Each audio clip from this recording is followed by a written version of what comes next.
ఈ గొడ్డలి పార్టీకి సైకో పార్టీకి ఇంకా సైకో సెగలు పోలేదని చెప్పి తెలియజేస్తున్నా.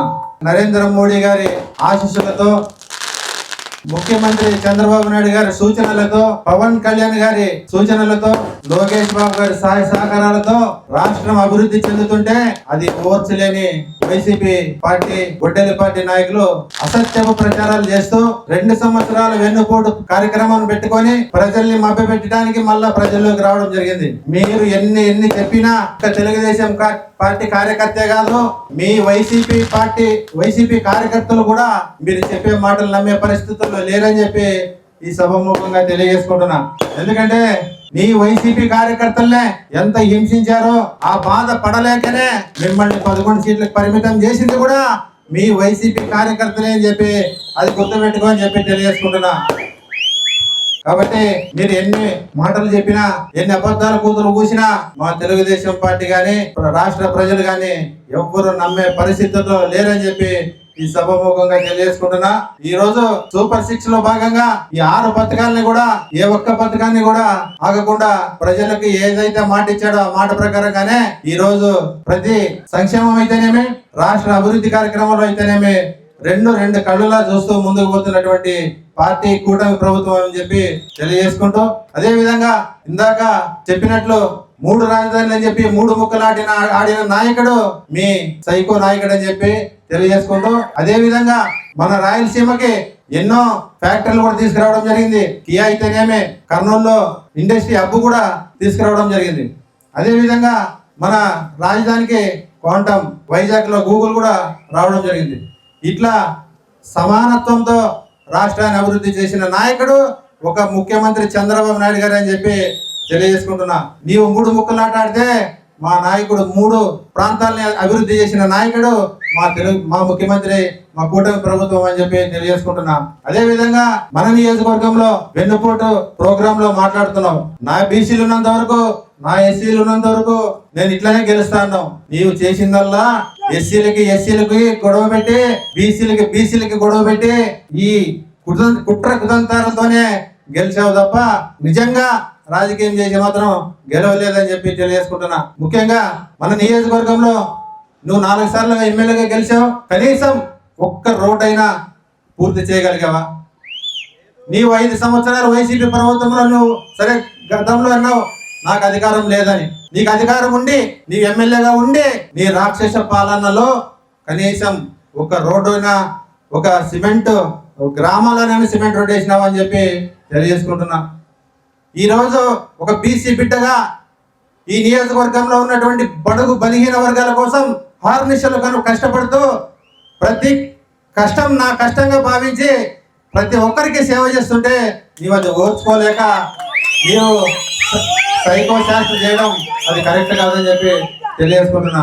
ఈ నియోజకవర్గంలో ఈ రోజు వరకు నేను చేసిన అభివృద్ధి ఒక్కసారి ప్రజలందరికీ కూడా తెలియజేస్తున్నా. ప్రభుత్వ పరంగా, సంక్షేమ పరంగా వచ్చినటువంటి మొట్టమొదటిది అన్నదాత సుఖీభవ అయితే మన నియోజకవర్గంలో 78,484 మంది లబ్ధిదారులకు గాను 10.133 కోట్లు ఈ నియోజకవర్గానికి కూడా రావడం జరిగిందని చెప్పి తెలియజేసుకుంటున్నా.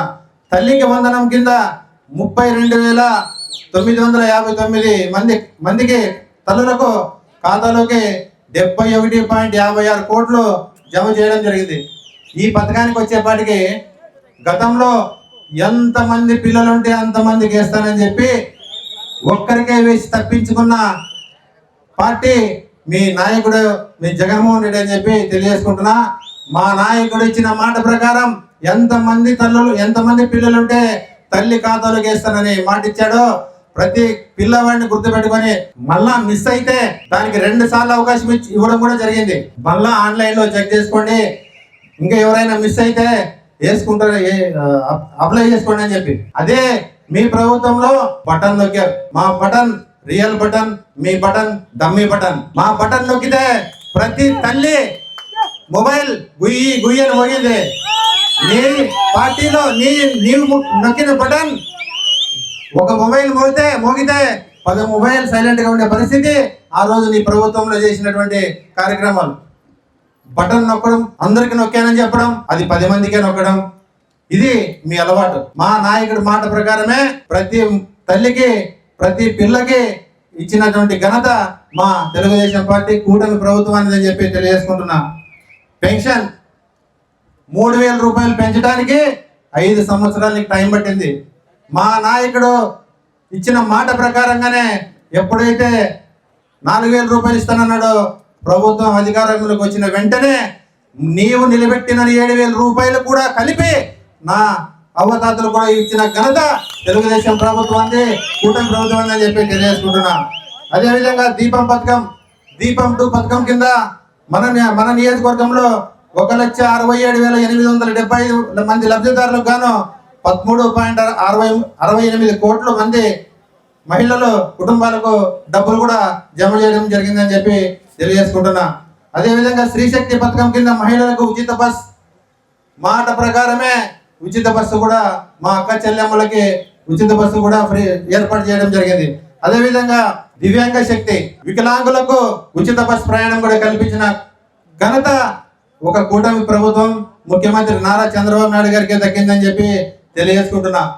గతంలో నీ ప్రచారంలో 2019లో ప్రతి చదువుకున్న వ్యక్తికి యువకుడికి ఉద్యోగం ఇస్తానని చెప్పి అబద్ధాలు చెప్పి నువ్వు యువకుడులు నమ్మించి మోసం చేసి ఘనత నీదైతే, ఇచ్చిన మాట ప్రకారం డిఎస్సి ఏదైతే ఇస్తానన్నాడో ఆ ప్రకారమనే డిఎస్సి జరిపిన ఘనత నీవు ఎన్ని కుట్రలు పనినప్పటికీ డిఎస్సి వదిలితే నువ్వు 200 మందితో నువ్వు కేసులు వేయించడం జరిగింది.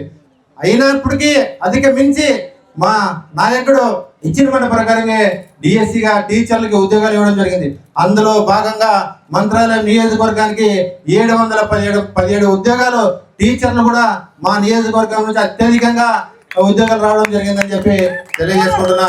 455 మంది నిరుద్యోగ యువతలకు ఉద్యోగ అవకాశాలు కల్పించిన యువత భవిష్యత్తు బాటలో నడిపించినటువంటి పార్టీ మా తెలుగుదేశం పార్టీ అని చెప్పి తెలియజేసుకుంటున్నా. అదేవిధంగా మన నియోజకవర్గంలో సిసి రోడ్లు అన్ని గ్రామాలకు కలిపి మొత్తం 355 వర్కులకు గాను 26 కోట్ల రూపాయలు కూడా మంజూరు చేసిన ప్రభుత్వం కూటమి ప్రభుత్వం. మా ముఖ్యమంత్రి గారి సహాయ సహకారాలతో ఈ రాఘవేంద్ర రెడ్డి వేపించిన రోడ్లు అని చెప్పి తెలియజేసుకుంటున్నా. అదేవిధంగా కోసిగిలో 61 లక్షలతో అన్న క్యాంటీన్ తీసుకొచ్చిన ఘనత మా ప్రభుత్వాన్ని మాది అని చెప్పి తెలియజేసుకుంటున్నా.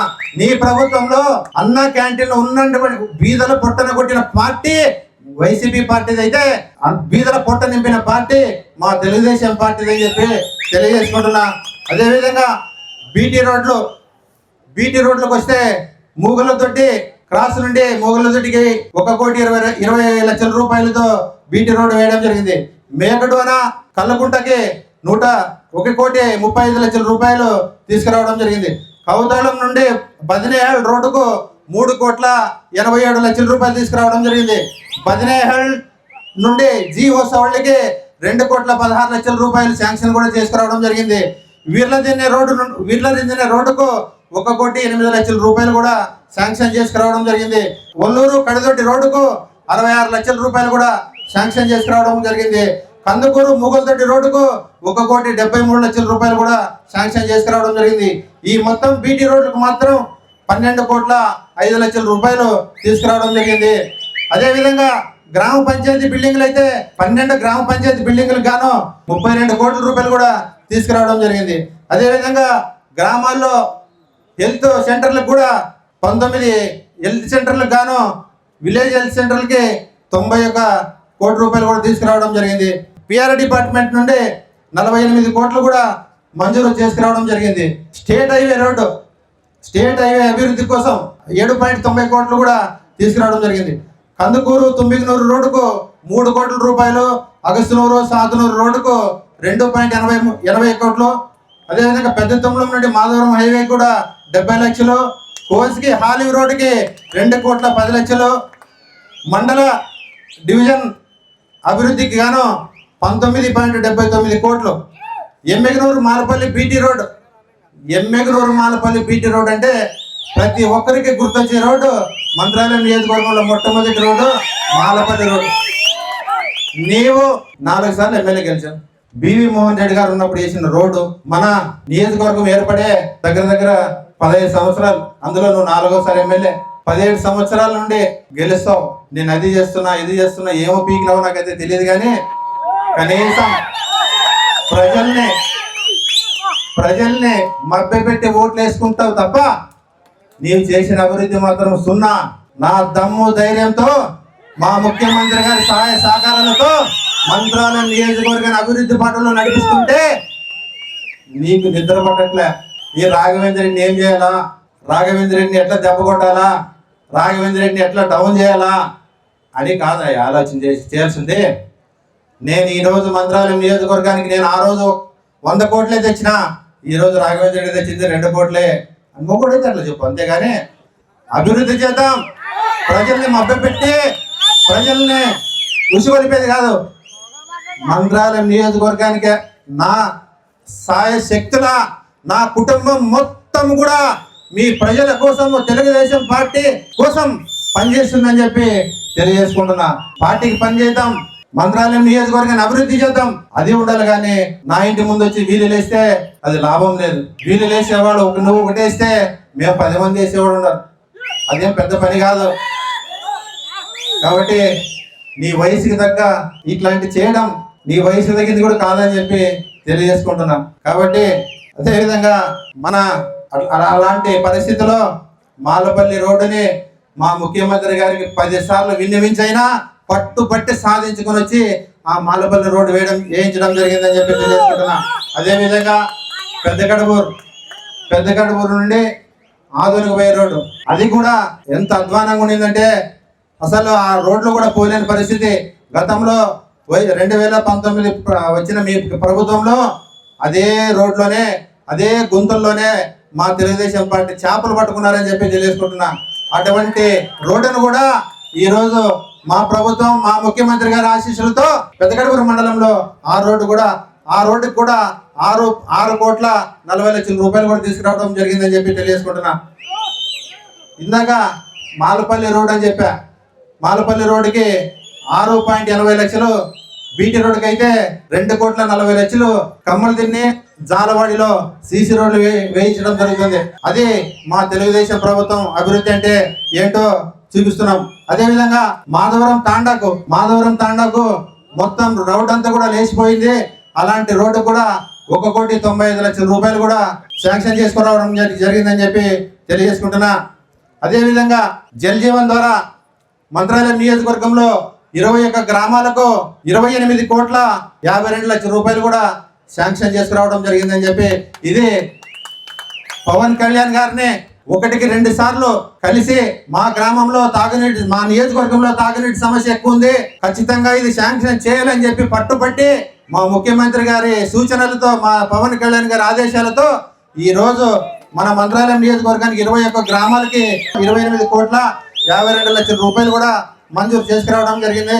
త్వరలోనే టెండర్లు చేసి పనులు కూడా మొదలు పెడతారు. చేసి చూపిస్తా నీ కళ్ళెదురుగా అని చెప్పి తెలియజేసుకుంటున్నా. నియోజకవర్గంలో తాగునీటి పనులు పూర్తి చేయడానికి పైప్ లైను, అదేవిధంగా ఓవర్ ట్యాంకులు, చిన్న పనులకు కూడా అవన్నిటికి అన్ని గ్రామాలకు కలిపి 18.59 కోట్ల రూపాయలు కూడా మంజూరు చేసుకురావడం జరిగిందని చెప్పి తెలియజేసుకుంటున్నా. అదేవిధంగా తీవ్ర నీటి ఎద్దడి గ్రామాల ప్రజలకు తక్షణ ఉపశమనం కల్పించాలనే ఉద్దేశంతో మన కలెక్టర్ గారి దగ్గర మేడం గారు కూడా నా నియోజకవర్గ పరిస్థితిని అర్థం చేసుకొని 1,50,00,000 రూపాయలు కూడా కలెక్టర్ గారు కూడా శాంక్షన్ చేయడం జరిగిందని చెప్పి తెలియజేసుకుంటున్నా. అదేవిధంగా మన నియోజకవర్గంలో ఎల్ఎల్సి కాలువలకైతే కనీసం కాలువ వెంబడి పోయేదానికి కూడా రోడ్లు లేని పరిస్థితి ఉంటే, అలాంటిది కూడా మా ఇన్ఛార్జి మంత్రి గారి సహాయ సహకారాలతో 48 ఎల్ఎల్సి వర్కులకు గాను 4.21 కోట్ల రూపాయలు కూడా మంజూరు చేసుకురావడం జరిగింది. నియోజకవర్గంలో ప్రజలు వైద్య అవసరాల దృష్టిలో ఉంచుకొని ముఖ్యమంత్రి సహాయ నిధి కింద, మీ అందరికీ తెలిసిందే, మన ముఖ్యమంత్రి సహాయ నిధి కింద మంత్రాలయం నియోజకవర్గంలో ఎప్పుడు ఎంత వచ్చినా ప్రతిదీ కూడా కండ్లు కట్టినట్లు ప్రతి ఒక్కరికి చూపిస్తున్నటువంటి ప్రభుత్వం మాది అని చెప్పి తెలియజేసుకుంటూ, అదేవిధంగా నియోజకవర్గంలో స్కూల్ బిల్డింగ్స్ మిగిలిపోయి నిలబడినటువంటి స్కూల్ బిల్డింగ్స్ కూడా అదే విధంగా మన మంత్రాలయం నియోజకవర్గంలో బాగా వెనుకబడిన చదువులు వెనుకబడ్డారని చెప్పి పెద్దకడబూరు, కవతాళం ఈ హై స్కూళ్ళకు కూడా ల్యాబ్లు కూడా తీసుకురావడం కూడా కోసిక అయితేనేమి అన్ని హై స్కూల్ కూడా ల్యాబ్స్ కూడా తీసుకురావడం జరిగిందని చెప్పి తెలియజేసుకుంటూ నియోజకవర్గంలో గవర్నమెంట్ స్కూల్ అన్నిటికి కూడా 9.71 కోట్ల రూపాయలు తీసుకురావడం జరిగిందని చెప్పి తెలియజేసుకుంటున్నా. అదే విధంగా కోసిగిలో భోగని చెరువు అయితే గతంలో ఇప్పుడు ఇస్తా అప్పుడు ఇస్తా నా శివుడు సాక్షిగా నాకు ఓట్లేయండి నీకు తాగునీటి ఇస్తా అని చెప్పి అబద్ధాలు చెప్పి నువ్వు ఓట్లు వేసుకున్నావు తప్ప భోగని చెరువులో ఏమి చేసేది లేదు. భోగని చెరువుకి భోగమటాడినావు తప్ప నేను అలా నీలాగా అబద్ధాలు చెప్పలే. నీవు మళ్ళా అదే కోసిక మండలంలో మొన్న ఎలక్షన్లో నువ్వు ప్రచారానికి పోయింటే నువ్వు మొగడు అనుకుంటుంటే నీవు కోసిక మండలంలో నేను అబద్ధం చెప్పాను కదా అని చెప్పి తప్పించుకొని కౌతాళం మండలాన్ని ఎంచుకొని కౌతాళం మండలంలో ప్రచారం చేసినటువంటి మీరు మా గురించి మాట్లాడతారు.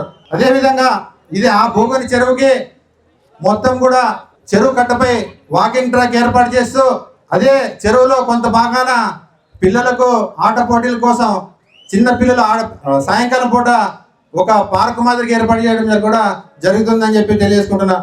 అదేవిధంగా మా ముఖ్యమంత్రి గారు సార్ నా నియోజకవర్గంలో ఎంతో ప్రసిద్ధిగాంచిన ఉరుకుందీరాణ స్వామి టెంపుల్ ఉంది, లక్షలాది భక్తులు ఆ గుడికి వస్తుంటారు, అదొక్క డబల్ రోడ్ అడుగుతున్నాను సార్ అంటే ఇమ్మీడియట్ గా కలెక్టర్ గారికి చెప్పి ఆ రోడ్డు కూడా ఎస్టిమేట్ చేసి పంపమని చెప్పి కూడా జరిగిందని చెప్పి తెలియజేసుకుంటున్నా.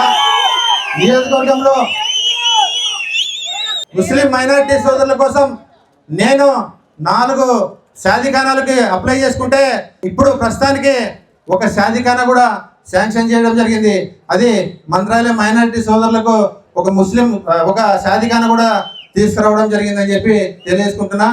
యువత మంత్రాలయం నియోజకవర్గంలో యువత ఎప్పటి నుంచో ఎదురు చూస్తున్నటువంటి ఇండోర్ స్టేడియం అది కూడా 5 కోట్ల రూపాయలతో శాంక్షన్ చేసుకురావడం జరిగిందని చెప్పి తెలియజేసుకుంటున్నా. ఇలా అభివృద్ధి చేయాలి తప్ప చాతగాని మాటలతో అది కరెక్ట్ కాదని చెప్పి తెలియజేసుకుంటున్నా. మన నియోజకవర్గంలో వాల్మీకి సోదరులు ఎక్కువ ఉన్నారు, ఒక వాల్మీకి భవన్ ఏర్పాటు చేసుకుంటే బాగుంటుందని చెప్తే అది కూడా గమనించి నా నియోజకవర్గానికి ఒక వాల్మీకి భవన్ కూడా ఇవ్వడం జరిగింది. అది కోసికలోనే రావడం కూడా జరుగుతుందని చెప్పి తెలియజేసుకుంటున్నా. అలాగే నియోజకవర్గంలో రాష్ట్రంలో ఎంఎస్ఎంఈ పార్కులు ప్రతి నియోజకవర్గానికి ఇచ్చాడు. అదే విధంగా మన నియోజకవర్గానికి కూడా 3 కోట్ల రూపాయలతో ఆ ఎంఎస్ఎంఈ ఎవరైనా చిన్న ఫ్యాక్టరీలు పెట్టుకుంటారంటే ఖచ్చితంగా మీ అందరికీ కూడా అందులో అంటే మనకు తెలియదు కాబట్టి మీకు చెప్తున్నా, ఎవరైనా చిన్న ఫ్యాక్టరీలు పెట్టుకుంటామంటే ఖచ్చితంగా పెద్దకడపూరు మండలం అనమపురం గ్రామం దగ్గర ఎంఎస్ఎంఈ పార్క్ ఏర్పాటు చేయడం జరుగుతుంది. అక్కడ ఏదైనా స్థలం కావాలనుకుంటే కూడా ఖచ్చితంగా మీ అందరికి కూడా అలాట్ చేయించే బాధ్యత మాది అని చెప్పి తెలియజేసుకుంటున్నా. ఈ 2 సంవత్సరాల వ్యవధిలో మంత్రాలయం నియోజకవర్గంలో సంక్షేమానికి 438.62 కోట్లు వస్తే నా నియోజకవర్గ అభివృద్ధి కోసం 350 కోట్ల రూపాయలు కూడా తీసుకురావడం జరిగింది. ఇలా నియోజకవర్గాన్ని అభివృద్ధి చేయాలి తప్ప చిల్లర శాస్త్రం చేయాలనుకుంటే ఎవరు భయపడే పరిస్థితి లేదని చెప్పి తెలియజేసుకుంటున్నా. మీరు కుట్ర రాజకీయాలు ఎన్ని రోజులు చేశారో చేయలేదో నాకు తెలియదు, కానీ ఈ రోజు నుండి కుట్ర రాజకీయాలు చేయాలనుకుంటే ఆ కుట్ర రాజకీయాలు ఎలా తిప్పుకొట్టాలో ఒక రామిరెడ్డి కుటుంబానికే తెలుసు అని చెప్పి తెలియజేసుకుంటున్నా. దయచేసి ఇలాంటి పాటాకు చప్పుళ్ళకి ఎవ్వరు భయపడరు. నేను ఈ 2 సంవత్సరాలు అధికారంలోకి వచ్చి నేను ఆవేశంగా ఉంటే నా కార్యకర్త ఇంకా ఆవేశపడతాడని చెప్పి ప్రతి కార్యకర్తకి సహనం పాటించాలని చెప్పాను. ఆ రోజు నుంచి నేను రెచ్చగొట్టాలనుకుంటే నా కార్యకర్తలు రెచ్చగొట్టాలనుకుంటే మీ కార్యకర్తలు తిరుగుతారా, మీ నియోజకవర్గ నాయకులు తిరుగుతారా అని చెప్పి తెలియజేసుకుంటున్నా. నేను నేర్చుకున్నది బివి మోహన్ రెడ్డి గారి దగ్గర, మా నాన్న దగ్గర. మా నాన్న అయితేనేమి బివి మోహన్ రెడ్డి అయితేనేమి ఇద్దరు సమానులే. వాళ్ళందరూ కూడా ఆ రోజు ఏ రాజకీయం చేశారో అదే రాజకీయం చేయాలనే ఉద్దేశంతోనే ఈ ప్రతి ఒక్కరికి కూడా ఎంతో ఆవేశపరంగా నా దగ్గరికి వచ్చినప్పటికీ నేను కార్యకర్త నిన్ను సల్లగా చేసి కూర్చోబెట్టి టీ తాపి ప్రశాంతంగా ఇంటికి పంపించా తప్ప నా కార్యకర్త ఆవేశంతో వచ్చినప్పుడు నేను ఆవేశపడి నేనుండా చూసుకోంటే నా కార్యకర్త ముందు నేను తట్టుకుంటావా అని చెప్పి తెలియజేసుకుంటున్నా. రాజకీయం అంటే అది కాదండి. రాజకీయాన్ని రాజకీయంగా చూడాలా, రాజకీయాన్ని వ్యక్తిగతంగా చూడాలనుకుంటే అది పెద్ద పనే కాదు నాకు. కాబట్టి దయచేసి అలాంటి రాజకీయాలు మానుకొని మంత్రాలయం నియోజకవర్గంపై పోటీ పడదాం. నీ చేతనైనంత నువ్వు తీసుకురా, నా చేతనైనంత నేను తీసుకొస్తా. నీ అభివృద్ధి చేయి, నేను అభివృద్ధి చేస్తా. ప్రజలు మెచ్చుకుంటే ఎవరికి మెచ్చుకుంటే వాళ్ళు ఓట్లేసి గెలిపించుకుంటారు తప్ప కుట్ర రాజకీయాలు చేయాలంటే మాత్రం ఇక నుంచి సాగమని చెప్పి తెలియజేసుకుంటున్నా. కాబట్టి ముఖ్యంగా మా వదినమ్మ అయితేనే రమాకాంత్ రెడ్డి అన్న గారు చెప్పింది ఒకటే, మనలో మనం కొన్ని గ్రామాల్లో ఐకమత్యం లేక కొన్ని కారణాల వల్ల మనం ఓడిపోవడం జరిగింది. అయినప్పటికీ తగ్గేదే లేదు. నియోజకవర్గ అభివృద్ధిలో కానీ నియోజకవర్గ కార్యకర్త సమస్య కానీ ఏ సమస్య వచ్చినా ఈ రామిరెడ్డి కుటుంబం ఏ దానికి తగ్గదని చెప్పి తెలియజేసుకుంటూ, ముఖ్యంగా నేను చెప్పేది ఒకటే, రేపు స్థానిక సంస్థల ఎలక్షన్లు వస్తాయి. మనం అందరూ కూడా కలిసికట్టుగా లేకపోతే ఖచ్చితంగా మన చేతులకే మనమే సంఖ్యలు వేసుకోవాల్సిన అవసరం వస్తుంది.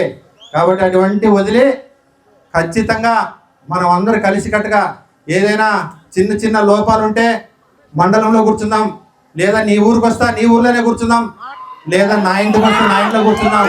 ఖచ్చితంగా సమస్యలన్నీ తీర్చుకొని ఒకే తాటిపై ఒకే గుర్తు సైకిల్ గుర్తు, ఒకే పార్టీ తెలుగుదేశం పార్టీ, ఒకే ప్రభుత్వం కూటమి ప్రభుత్వం అని చెప్పి మనం అందరూ కలిసికట్టుగా ముందుకు పోతే రేపు 29లో ఎలా గెలవబోమో ఖచ్చితంగా తిరిగి రాస్తానని చెప్పి చరిత్ర తిరిగి రాసేది సమయం 2029లో ఉందని చెప్పి తెలియజేసుకుంటూ ఈ అవకాశం ఇచ్చిన ప్రతి ఒక్కరికి నా ధన్యవాదాలు తెలియజేసుకుంటూ సెలవు తీసుకుంటున్నాను.